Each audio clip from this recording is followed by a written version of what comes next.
Cody has been cheating on me. I'm going to divorce him, I declared as I presented the divorce papers along with evidence. Oh, so you finally noticed? What a useless housekeeper you were. Get out of here. I had just shown Cody's parents evidence of his infidelity and announced my intention to divorce him. They had been harassing me daily, and I was ready to leave immediately. As I was packing my things, I heard loud voices from downstairs. Hey, what's with all these cars? There must be 30 luxury black cars out there. I have no idea what's going on either. When I heard their voices and checked outside the window, there really were 30 black luxury cars parked outside. When I went downstairs, I found my in-laws looking terrified, not knowing what was happening. Don't worry, I arranged for these. Please don't be so surprised. After all, they belong to my company. My name is Julia. I'm turning 30 this year. I married Cody, who's the same age as me, last month, and we're in the midst of newlywed life.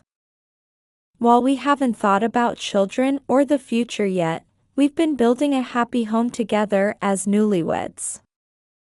Would you like to try that new French restaurant this Saturday? Sure. Our neighbors were talking about it. Is it popular? I heard their seafood is amazing. I'll make a reservation later. Even after marriage, we both continued working, with weekends off. However, I stayed busy with housework even on weekends, and Cody respected that about me. We maintained a balanced life, not interfering too much with each other while still making time for our marriage. But about 6 months after our wedding, Cody's behavior began to change. You know, now that we've settled into married life, I'm thinking we should move. The lease on this apartment is up this year anyway. You might be right, it could be time for a move. Do you have any specific places in mind? I'd like a house with a yard. Probably in an upscale neighborhood for safety.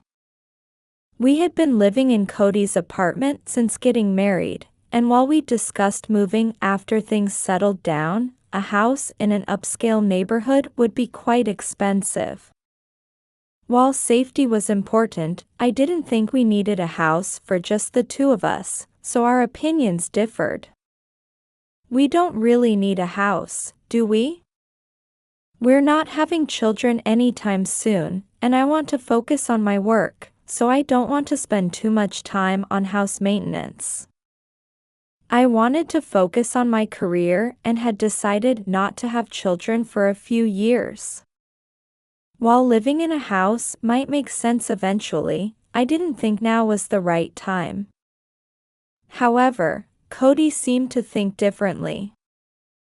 I'm not saying we have to buy one, so what's the problem? But compared to an apartment, the housework will be much more demanding. There's yard maintenance too, and I think it would take considerable effort to maintain while we're both working. Then we can just hire a housekeeper. It's not that expensive. Cody talked about it as if it wasn't his problem. I wondered how much he was planning to spend per month. While we both worked and I earned enough that we could afford to rent a house in an upscale neighborhood and hire a housekeeper, I wanted to avoid unnecessary expenses. I wanted to save for the future, so I opposed Cody's idea. I understand what you're saying, but don't you think we could wait? With your income, we'll be fine. I'll look into the details. With just that, Cody returned to his room. Nothing had been decided yet, but he was moving forward on his own. While he had shown some self-centered behavior when we were dating, it had gotten much worse recently. A week later, I've arranged to view this property this weekend. Are you free? What?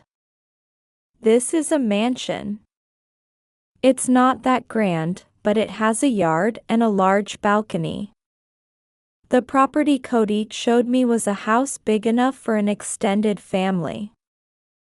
It had so many bedrooms I couldn't even count them all, and it was far too large for us. While his show-off personality might be attracted to a big house, I couldn't accept such unnecessary expenses. We're not renting a place like this. It's way too big. Why are you being so stingy? It's fine if we think about the future. Thinking about the future meant we should be saving money now, not spending unnecessarily. But Cody was only thinking about the present. Anyway, we're not renting a mansion like this. Let's find something more reasonable. Don't say that. I've already made the viewing appointment. Then I was practically dragged to view the house. The house itself was beautiful and luxurious. It was 2 stories with a large living room on the first floor and a yard big enough for dogs to run around in. With 5 bedrooms, it was definitely too big for just 2 people. This is wonderful. Let's move forward with the contract. What are you saying? Just leave it to me. Without getting any approval from me, Cody started moving forward with the contract. Even though it wasn't completely finalized, I was furious about this. Since I couldn't start an argument there, I decided to confront Cody after we got home. Hey, what do you mean about the contract? Don't make decisions on your own. Don't get so angry. My parents will be living with us too. I was shocked by the sudden mention of his parents in the conversation, as I hadn't heard anything about this. If his parents were going to live with us, such a large house made more sense. However, he should have discussed this with me first. My parents are getting older, and we can't just leave them alone. That may be true, but why didn't you discuss this with me beforehand? It's already been decided, so there's no need for discussion, right? I've already told my parents. I was so shocked by Cody's statement that I couldn't find words.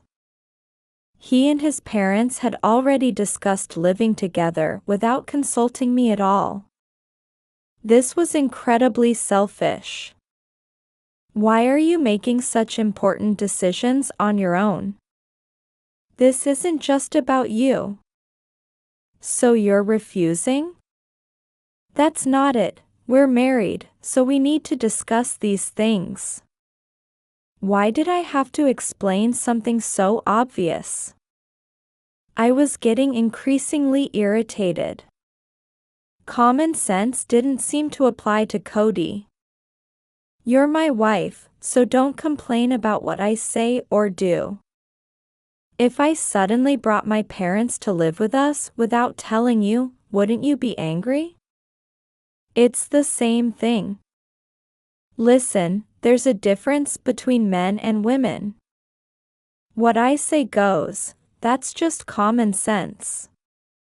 I never expected to see such male chauvinism in this day and age. I might understand if I were a housewife, but we both worked, and I earned more than him. Cody's income alone wouldn't be enough to rent a house like this. I couldn't understand how he could be so arrogant. Anyway, it's already decided. And with your income, this should be no problem, right? I'm telling you not to make decisions on your own. I've already told my parents we're taking this place. Are you going to disappoint them with your selfishness? I was left speechless. When I met Cody's parents during our marriage greetings, they were quite difficult people. They seemed to look down on me, and I didn't think we'd ever get along. That's why I didn't want to live with them and didn't want to cause problems. Why don't we just help your parents financially? I'd be willing to contribute to that. Suppressing my anger, I offered an alternative to living together. No, as I've said multiple times, living with them is already decided. You don't want them complaining about you again, right? I'll cover the living expenses, but you pay the rent. Just don't tell my parents that. Let them think I'm paying for everything. I sighed deeply at Cody's selfishness from start to finish. However, seeing no point in continuing this conversation that would go nowhere, I reluctantly agreed. I worked anyway, so I wouldn't have to spend much time with his parents. I decided to try to minimize my interactions with them. 6 months later, after moving in, life with my in-laws began. Why are your things in this large room? As a daughter-in-law, you should obviously take the smallest room. There were 2 large rooms and 3 smaller ones on the second floor. Since I was paying the rent and his parents were the ones staying with us, I had thought the 2 larger rooms would be for Cody and me, but this angered my in-laws. Please don't make us angry. You clearly don't understand your position. The smallest room is plenty for you. Be grateful you even get your own room. I couldn't understand why I had to take the smallest room when I was paying the rent. While I was irritated, there was no point in arguing with them. It was better to give in than start a fight. I understand. You should think about these things without being told. While the smallest room was still adequate for one person, I silently moved my belongings, telling myself this was better than arguing. While it was an awful start from day one, I usually worked outside the house, so I wouldn't have to interact with them much. I tried to stay positive and not let stress build up as I started this new life. However, my expectations were betrayed. Cody? Aren't you coming home yet? I'm working. Don't call me, I'll probably be home late. Soon after moving in, Cody became busy with work and started staying out late regularly. While I had planned to spend time in my room after returning from work, my in-laws made me do everything. They ordered me around, telling me to do this and that, and got angry if I stayed in my room, saying, "Don't rest." Initially, they were supposed to handle the housework since they were always home, but they didn't help at all, and I ended up having to do everything after returning from work. When I suggested hiring a housekeeper, they strongly opposed it. They insisted housework was a daughter-in-law's duty and wouldn't listen to my opinion. I was reaching my limit with the stressful days. So I decided to talk to Cody directly about it. I need you to talk to your parents. When you're not here, they treat me like a housekeeper. They're probably just trying to be caring. Family time is necessary, and you shouldn't just go straight to your room when you get home.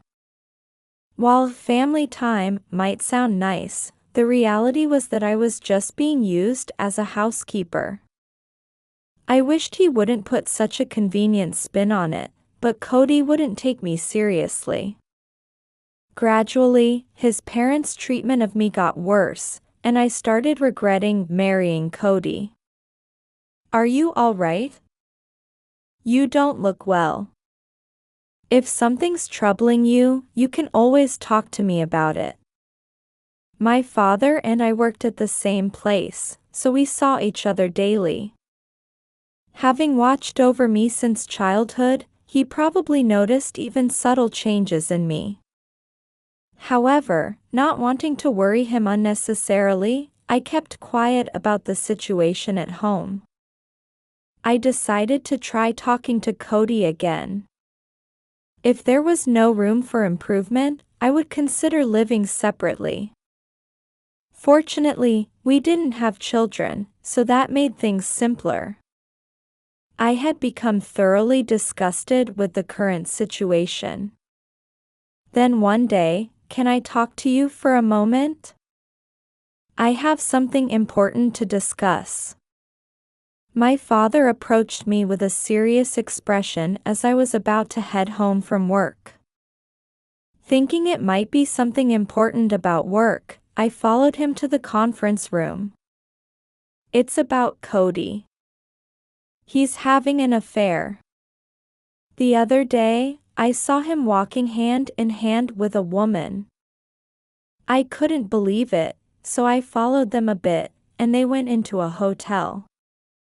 When I heard this from my father, my mind went blank.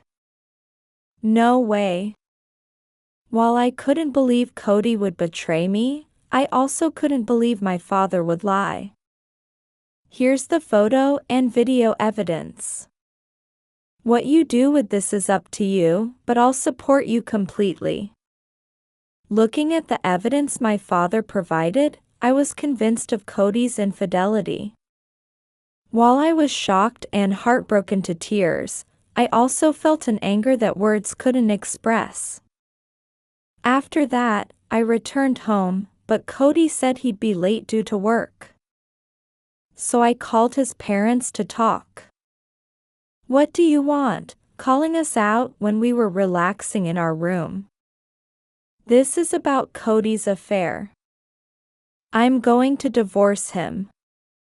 I said this while presenting the evidence photos and divorce papers. "Oh, so you finally noticed? What a useless housekeeper you were. Outsiders should leave quickly." Apparently, his parents had known about Cody's affair.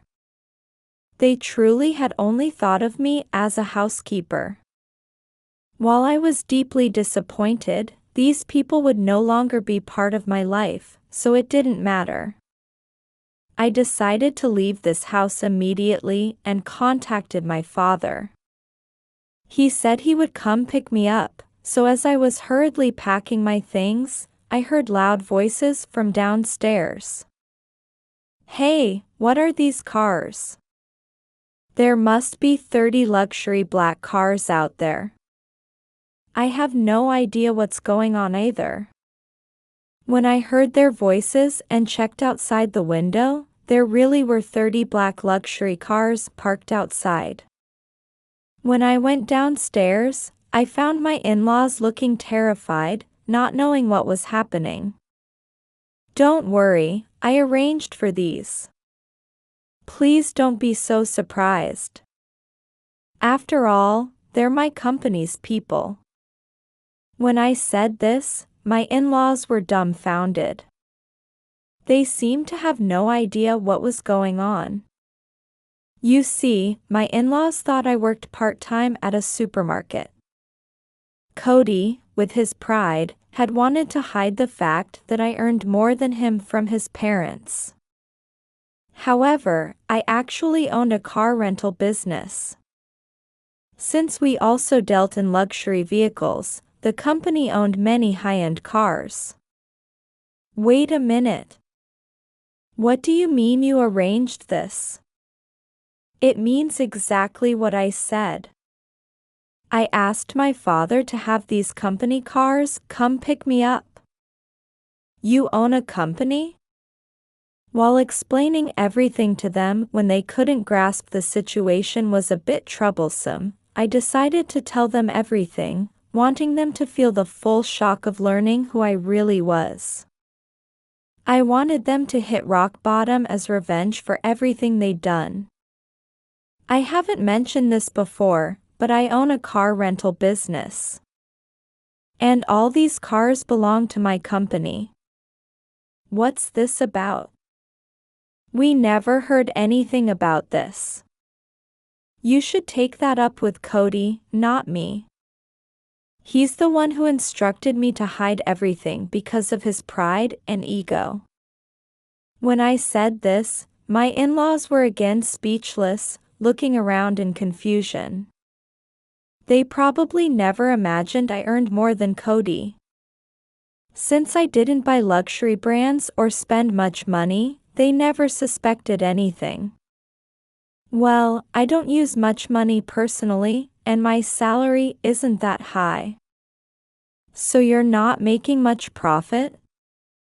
That's not true at all. I just don't care about personal spending, and we're actually planning to open another branch. When I told them the company name, they took out their phones to look up my business. The company's size and revenue are easy to find. When they saw this, their eyes widened as they looked at me. I can't believe you manage such a large company. Are you really the CEO? I told you I am. And I'm the one paying for this house too. What?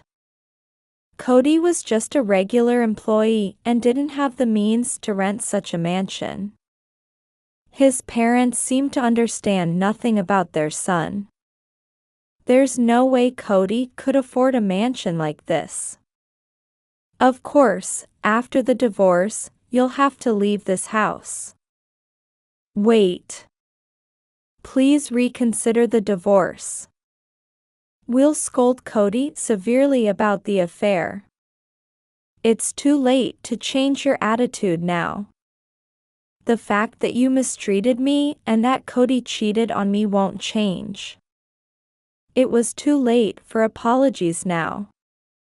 I had no intention of showing mercy to my in-laws or forgiving them. Making them take full responsibility for what they'd done was only natural as adults. There was no reason to coddle them, they weren't children. Please wait. Won't you reconsider? Our son's affair was just a fling. We guarantee it wasn't serious. We might have been a bit harsh with you, but that was because we wanted you to grow. My in-laws were trying to justify their actions and prevent the divorce at any cost. Once they learned that the person they had looked down on and used was actually the CEO of a large company, they naturally didn't want to let go. However, nothing they said would change my mind. Just as I was about to end the conversation and leave, my father, who had been waiting outside, came in, having run out of patience. What's taking so long? Sorry. I was explaining to them what I do since they didn't know. My father seemed to understand the situation at a glance and looked at my in-laws with exasperation. He probably found it pathetic how they were trying to change their tune now that money was involved. So, what's your purpose here? Please, anything but divorce. We'll talk to our son about the affair and make sure it never happens again. You seem to be misunderstanding something, but shouldn't you apologize first? My father spoke with exasperation and then sighed. For good reason, they were completely in the position to beg for forgiveness, yet they hadn't properly apologized once. They kept making excuses and trying to justify themselves. Instead, they should be acknowledging their wrongdoings and apologizing sincerely, even getting down on their knees if necessary. That's the proper attitude when asking forgiveness for one's misdeeds. It's basic social etiquette. First, you apologize for what you've done wrong. Don't you even understand that? My father was probably exasperated by my in-laws' complete lack of understanding of basic social norms. Having been an executive at a major corporation, my father was very particular about social etiquette. We're truly sorry. Everything was our fault. We admit it and apologize, so please forgive us. Please, anything but divorce. My in-laws reluctantly got down on their knees at my father's urging. They were prostrating themselves to prevent me from divorcing Cody. In other words, blinded by money, they had thrown away their pride and were on their knees. It was truly pathetic, and I was determined never to become like them. How disgraceful. Don't you feel ashamed about doing anything for money? But you told us to apologize. I said to apologize if you were truly remorseful. Your apology isn't a real apology. My in-laws grimaced at my father's words. They probably couldn't understand what he meant. However, I understood perfectly. An apology means acknowledging and apologizing for one's wrongdoing. There shouldn't be any ulterior motives. If you're apologizing to gain something, it's not a real apology. My in-laws were just putting on a show of prostrating themselves to prevent Cody and me from divorcing, not sincerely apologizing for their mistakes. This conversation is going nowhere. There's nothing more to discuss. Shall we go? Yes, staying here any longer would be a waste of time. Let's go. After this exchange with my father, I took my belongings and left the house. My in-laws kept following us until the end, but we just got in the car.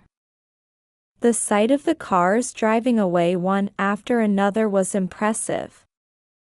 By the way, why did you bring so many cars? I thought you might need to take all your belongings from the house. Well, it ended up being quite an effective performance. That's true. I think they deeply regret how they treated me now. On the way to my parents' house, I told my father about all the harassment I had endured from my in-laws. I explained how we ended up in that mansion and everything about life afterward. That must have been really tough. Well, then we need to make them pay for what they did. Let's consult the company lawyers first. But what exactly are we going to do? We'll need to talk to the lawyers first for details, but first. My father was probably even more enraged than I was about the harassment I had endured. He said he would get thorough revenge, and immediately contacted the lawyers to start discussing specific plans. While we were meeting to discuss how to proceed, I received a call from Cody. He had probably heard everything from his parents and was rushing to contact me. Hey! What's this about divorce? It's all a misunderstanding, let's meet and talk. What? A misunderstanding? Even now, you won't admit what you did? It really is a misunderstanding. I had shown his parents the evidence of his affair, so he must have heard about it. I was furious that he was still trying to make excuses. Perhaps it was natural that he couldn't apologize, being the child of such parents. There's nothing to discuss in person. I have evidence of your affair, and I'm divorcing you. Of course, I'll be demanding compensation. I've consulted with lawyers, and you have no escape. That's all I have to say.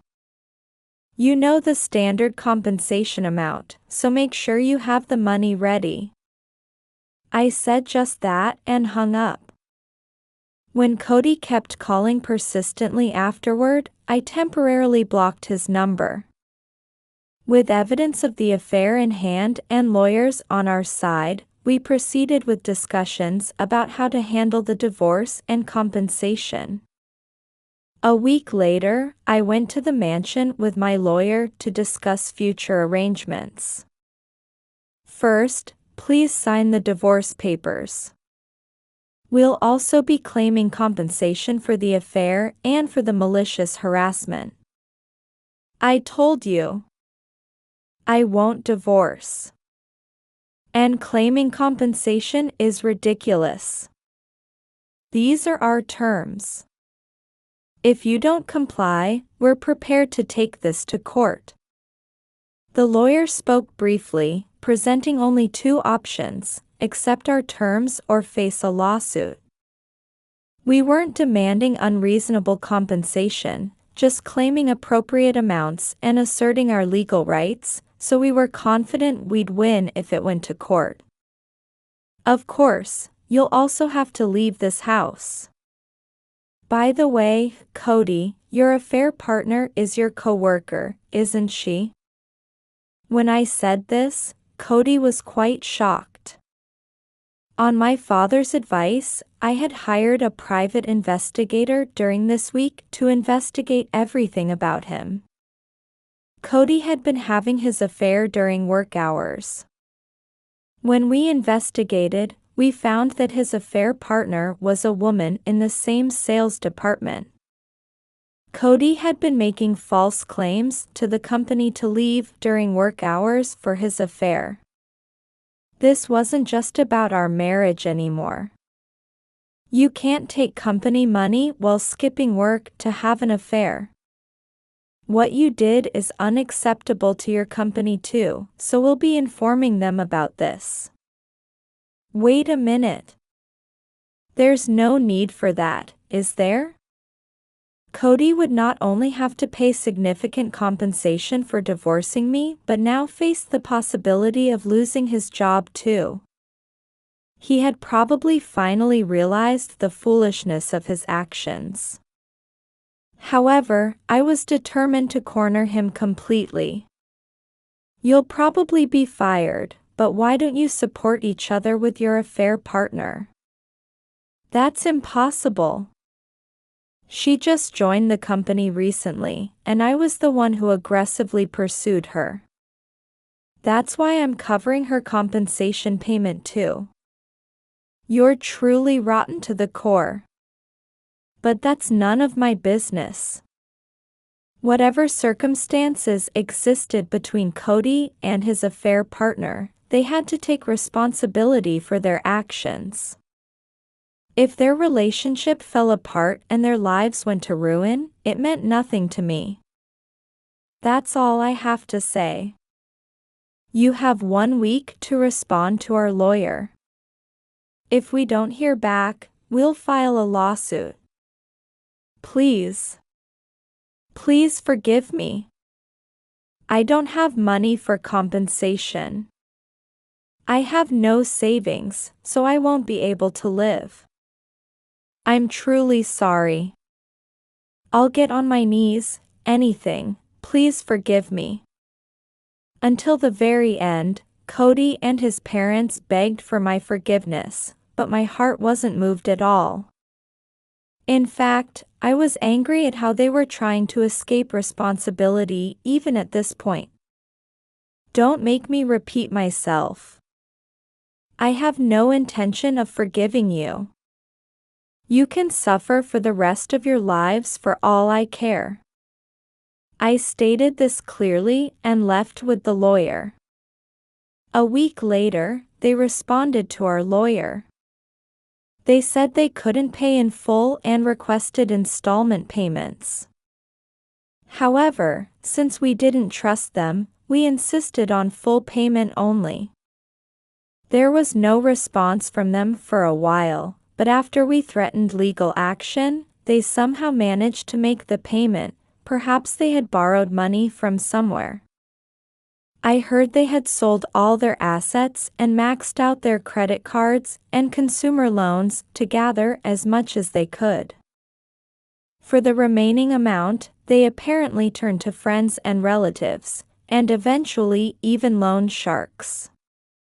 Now they're working part-time and day labor jobs to pay back their debts, and I think they deserve to suffer for life. After this incident, Cody's relationship with his parents broke down completely and they cut ties. His parents are reportedly living in an old apartment, struggling with monthly debt payments. Cody's affair partner was also fired from the company, and with no skills, she's having trouble finding new employment. Although Cody covered her compensation payment, she's been abandoned by her parents and friends and is barely getting by with part-time jobs. As for Cody, word of his affair has spread throughout the industry, making it impossible for him to find work in the same field. Even trying to find work in different industries, no respectable company would hire someone who had been fired, so he ended up working at quite a black company. With the huge debt from covering both compensation payments, he's apparently working every day just to repay his debts, barely able to afford proper meals. As for me, after the divorce, I focused on my work and successfully expanded my business. My father continues to support me as my right-hand man, and I'm living a fulfilling life. I don't know if I'll marry again, and life is unpredictable. However, from now on, I intend to live without sacrificing myself. I have many reliable people around me, and those who do wrong will always face consequences. That's why I want to live my life properly and enjoy it.